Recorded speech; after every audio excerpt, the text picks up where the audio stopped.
artists express themselves through action. They work tirelessly towards certain causes. They do not rest until change comes about. Today's featured guest was raised by a deaf mother and father who were illiterate. They ensured that she and her sister received the education that they did not get growing up. Today I'm spending a day with Adia Asma, who's taking us through a day in her life. She's dedicated to changing society's perception about the deaf community. Let's go meet her and find out how.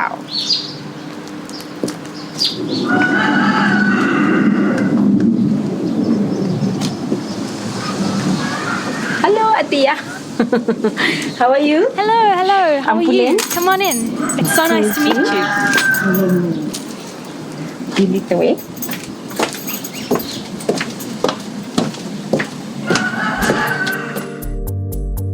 Adia and her younger sister Bibi are the third generation to inherit deafness from their father's side of the family. Both were born in the early 1980s, at the time where marginalization of deaf people was heightened due to lack of information about deafness. Their deaf parents experienced seclusion and discrimination in their childhood. So when they had their daughters, they strived for a better life for them, a life empowered through education.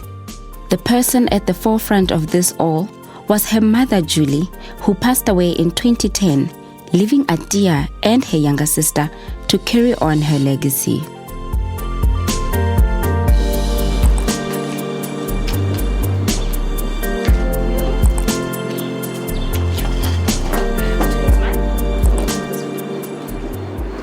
Adia, thank you for inviting us into your home today.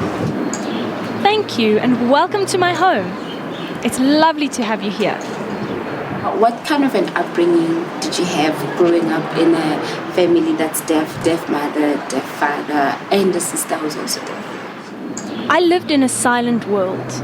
I grew up in a silent world because I was born deaf to deaf parents. So I grew up initially thinking that was what was normal. I thought that the whole world was deaf and that everybody used sign language. When I got to about 2 or 3 years old, I started to play with other hearing children in the neighborhood. And when I would see them using speech and moving their lips, I thought, what is so wrong with these children? I used to smack their hands and tell them to sign to me. And I thought there must be something wrong with these children because they can't sign. Only later in life did I realize it was the other way around, and that my world is in fact a hearing world and that I'm deaf. It was very confusing at first because I always thought that signing was normal and being deaf was normal.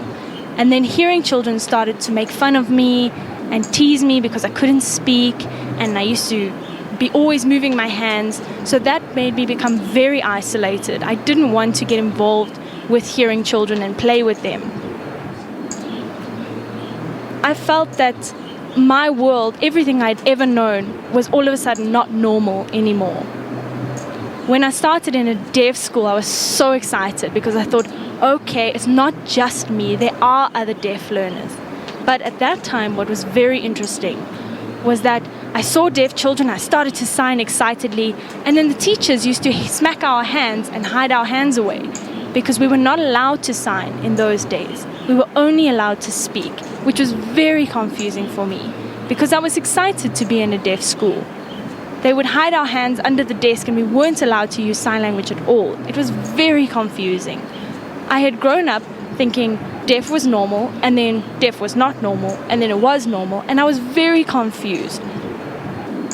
I only realized later on that they did not want us to use sign language because they taught us that sign language meant that you were stupid, and if you could speak, that meant you were clever. And that's what it was around the 1980s when I started school. And at that stage, oralism was forced. We were not allowed to use sign language in school. And it was a global phenomenon. It wasn't only in South Africa. My school was in the Indian community. Unfortunately, I can't mention the name. And the teachers, they were incredibly skilled. They were very, very, very good, but they didn't support sign language at all. We as the children used to stand outside, and when none of the teachers were looking, we would sort of gossip and talk in sign language in secret, and then quickly hide our hands when the teachers came. But my parents believed that I should sign because they were deaf as well. The teachers used to tell my parents, your child is so smart compared to the other deaf learners. And that was because I had the foundation of sign language already. The deaf learners who came from hearing families and their parents couldn't sign, they didn't have that linguistic foundation. Adia further explained the severity of discrimination that her father experienced and how this affected his education. My father never attended school at all. He and his sister were both deaf, and my grandparents didn't know what to do with them or what school to put them in. They were almost embarrassed to have deaf children, so they kept their children on a farm. And they grew up on a farm in Potch, and basically all they ever did was milk the cows or help to fix the cars or those sort of little things. So my father never learned to read or write. When I was born and then my younger sister was born, and both of us being deaf, my parents were very strong in their belief that they didn't want us to live the same kind of life they did. They were very encouraging of us in school and wanted us to get the best education possible. My sister even attended a hearing school because the deaf education system is not on par. So it was a lot of hard work for my parents, but we are where we are because of my parents. I have the fondest memories of my mom. She always used to call us into the kitchen to bake with her. And she would point at something and say, "What's this?" And I would say, "An apple." And then she would say, "And how do you make this?" And I would explain it to her, and we would cook and bake together. And I think that is the fondest memory I have of my mom. Also, when I was little, I used to love taking teddy bears and putting them sitting in a row. And I told my mom, I'm going to be their teacher and I'm going to teach them how to sign. I always used to take my mom's pillow and draw big smiley faces on, and the pillow would be one of my students as well. I would always try and teach them sign language, and it's funny because now I teach for a living. Our company helps to empower deaf people to be able to get job opportunities. But once they're in the workplace, they always have barriers to communication with managers, supervisors, and other staff members. And that's where I come into play. I get involved with external companies and helping the hearing staff that work with the deaf to learn about our culture and our language and a little bit of sensitization towards the deaf, but simultaneously teaching the deaf a little bit of sensitization towards hearing culture so that the two worlds can come together and work together easily. After getting to know Adia a little bit better, it became apparent that her passion to empower the deaf community is fueled by the observation of the struggles that her parents faced in their early lives. That experience is the motive behind the work that she does, so it was only fitting that we headed over to her workplace.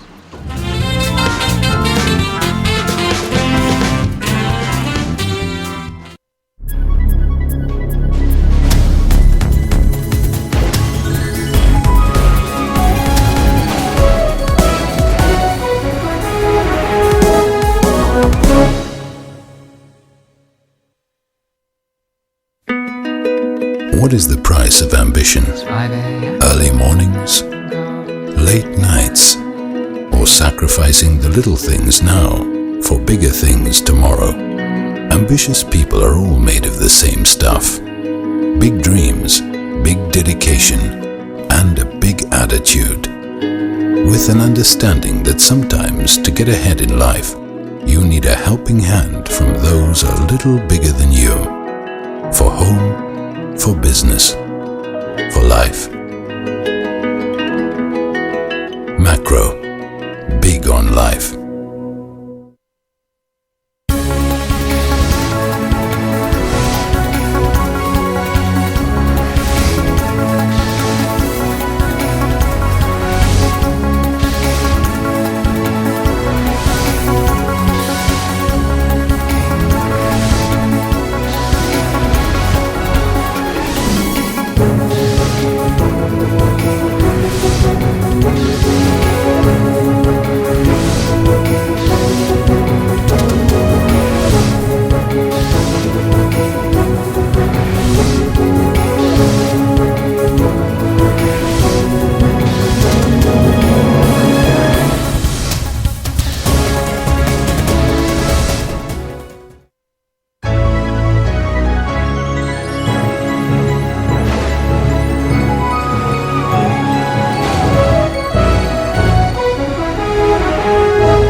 Transforming the workplace for an inclusive environment for deaf people is Atiya Asmal's main focus. Her work at EDEF is how she contributes towards this transformation daily. We continued our discussion in her office, where she further explained about this learning center. Here at EDEF, we offer a variety of training programs, from sign language to IT to English to even wholesale and retail training. We cater for both the deaf and hearing communities and aim to bridge the gap between the two. Our deaf learners are those who have finished school or didn't get a matric or maybe are battling to find a job. Those learners come to EDEF as a training center. You will see there's many learners outside, and they come to learn and upskill themselves. We have courses ranging from NQF level 1 all the way up to level 4. And what we do is once they've got these skills, it'll be easier for them to acquire a job. A lot of our learners study AET, Adult Education and Training, so that is English. We also have companies who approach us wanting to employ deaf staff, and then we help recruit in that way. Also, companies who have already recruited deaf employees then have communication struggles with the rest of the hearing staff. So that's where my job comes in. I get involved with the companies externally to teach them a little bit of deaf culture, deaf sensitization, and even a bit of sign language as well. Have you been able to kind of like cater to that need of deaf people not receiving the kind of education that they need to be able to make it in the workplace? Well, many deaf learners in South Africa finish school very late, maybe at the age of 21 or even 22. Or perhaps their parents can't afford their fees and so they drop out of school very early. So many deaf people only have, say, a grade 6 or a grade 7. So here at EDEF, we have learners from all over the country that travel to Joburg to learn. Are people genuinely open to learning sign language or learning about the deaf community in the real world? Okay. Well, recently here in South Africa, in September, we actually had a huge march involving the deaf community and the Deaf Federation of South Africa. We lobbied for South African Sign Language to be made the 12th official language of South Africa. And the reason we want this is because we feel that as an official language, it will increase the amount of access for the deaf, access to education, access to TV, access to resources in general. Because yes, hearing people are becoming a little bit more aware of the deaf community and sign language. In the past, there was very little awareness, and that is increasing now. But we need to encourage more people to learn sign language, learn how to communicate with the deaf community. I think people don't realize that sign language is a complete, proper language on its own. Many people just think it's this form of communication that we use because there is no written form of the language. But it is still a proper language. There is lots of linguistic research proving that it is a proper language. I know a lot of hearing people aren't involved in the deaf community, so they're unaware. But here at EDEF, we also try and increase exposure and awareness. We also have a sign language app here at EDEF, which we have developed. It can be downloaded on any smartphone, and it was launched very recently. So far, we filmed only about 1,500 words, but we're still going. We have a lot more to go. So any hearing person can type in a word, and it will pop up as a little video. It doesn't matter what you want to learn, the days of the week, general words, the video pops up. So it's amazing. Before I let you get back to your work, please show me the app that you just told me about. And I think I'm going to have to download it myself. So anyone can use the app, right? Yes. Yes, of course. Anyone can use it. Do you have your phone here? Do you have a phone? I'll show you. My phone is really old because my phone got stolen.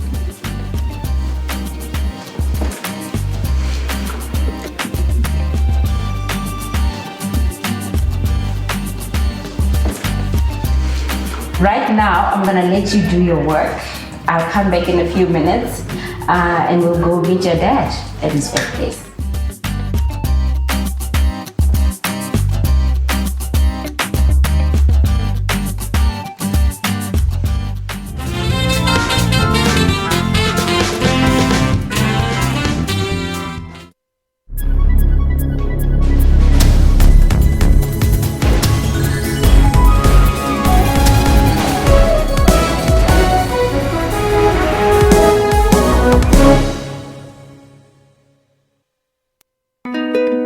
What is the price of ambition? Early mornings, late nights, or sacrificing the little things now for bigger things tomorrow? Ambitious people are all made of the same stuff. Big dreams, big dedication, and a big attitude. With an understanding that sometimes to get ahead in life, you need a helping hand from those a little bigger than you. For home, for business, for life. Macro, big on life. Inside us all lurks greatness, bravery, guts, determination. Every time you get down, you get back up. You take us all forward. You raise the bar. And we salute you, party comrade, with a Heineken Cool Can and Strongbow Apple Cider 6-pack combo for just 100 Rand from Tops at Spa. 4x4 by land, 4x4 by sea, 4x4 by air, cause the lot to fly free. The former country, how it all started out, for the brave and every Boy Scout. 4x4, doing it yourself cause you want it done right. 4x4. Upgrade from the Jeep Renegade 1.4 Limited Auto to the all-wheel drive for free. For more offers on the Jeep range, visit jeep.co.za or your Jeep dealer today. 4x4ever. News Today provide news updates giving a wealth of knowledge. Breaking stories and crossing live for you. We follow business developments intensely. Experts and analysts tackle all challenging issues for you. We cover stories locally and abroad to keep you informed. We cover all sporting codes just for you. We are sure to give you weather to be ready for the day. Stay tuned to News Today at 3 p.m. from Monday to Friday on SABC News.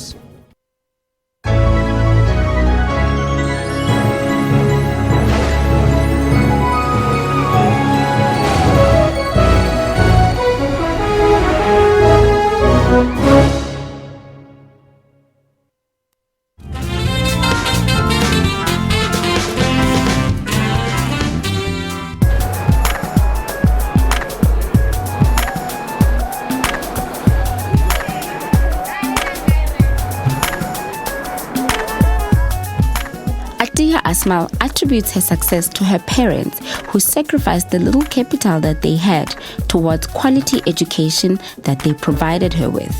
Her father still works for minimal pay just to contribute to their daily expenses, even with Adia employed and able to provide for herself.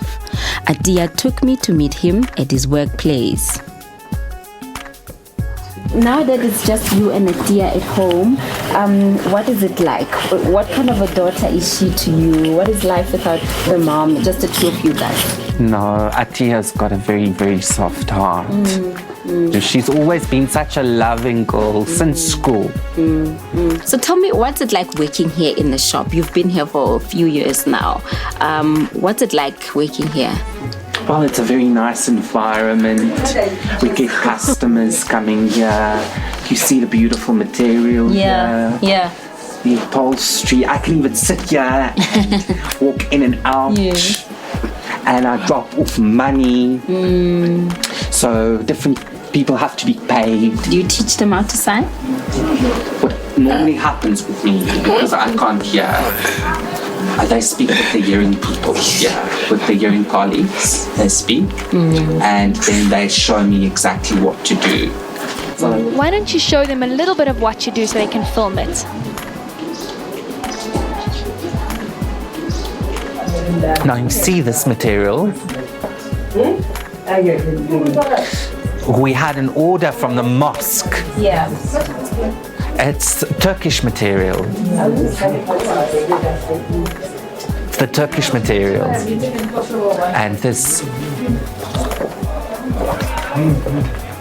they delivered it, so this is from Turkey. Thank you, Dad, for everything. I'll see you at home, 5 o'clock. Wait, I think.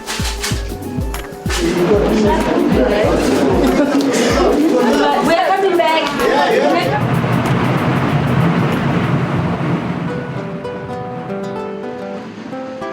After such an eventful day, Atia invited me to a family gathering where I met people who support and encourage her to continue being a light and guide in the deaf community.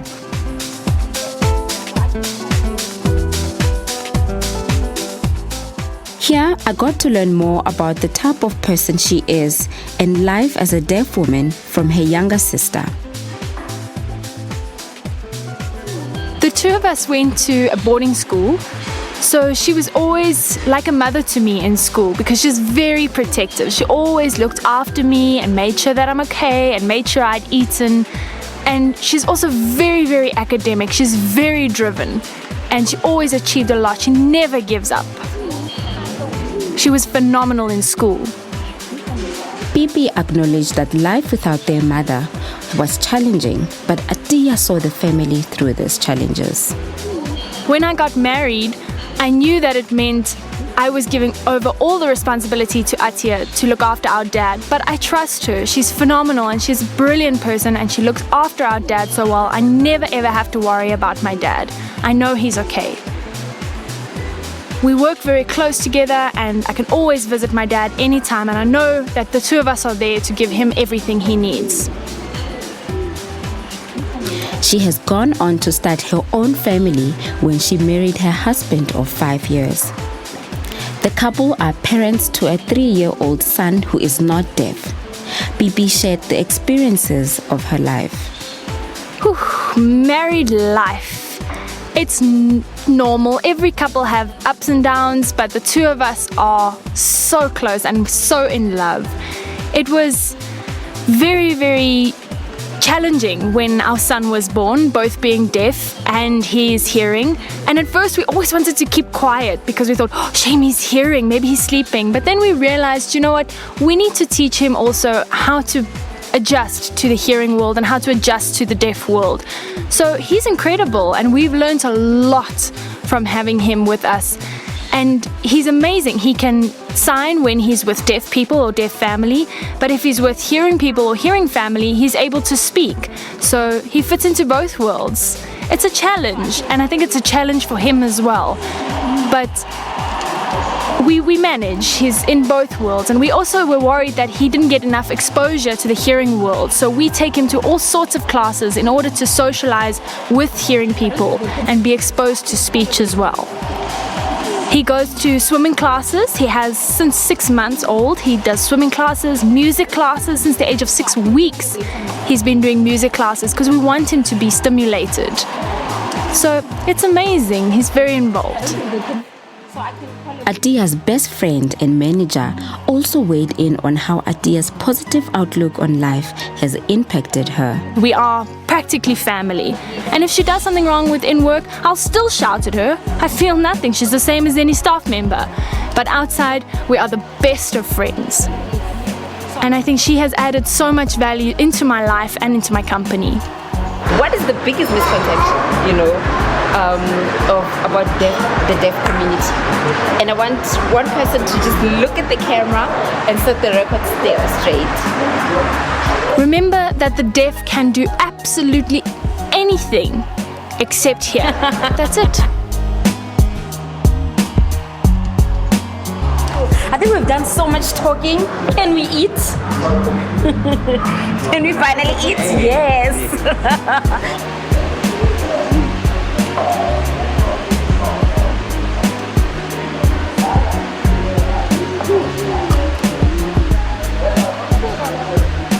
Well, there you have it, folks. It goes to show that the power of the human spirit surpasses all the barriers. And I'm reminded tonight by these wonderful people that life is actually what you make it out to be. I am totally inspired, and I really hope you're inspired at home. Guys, can we do it? Thank you for watching SABC News. Goodbye.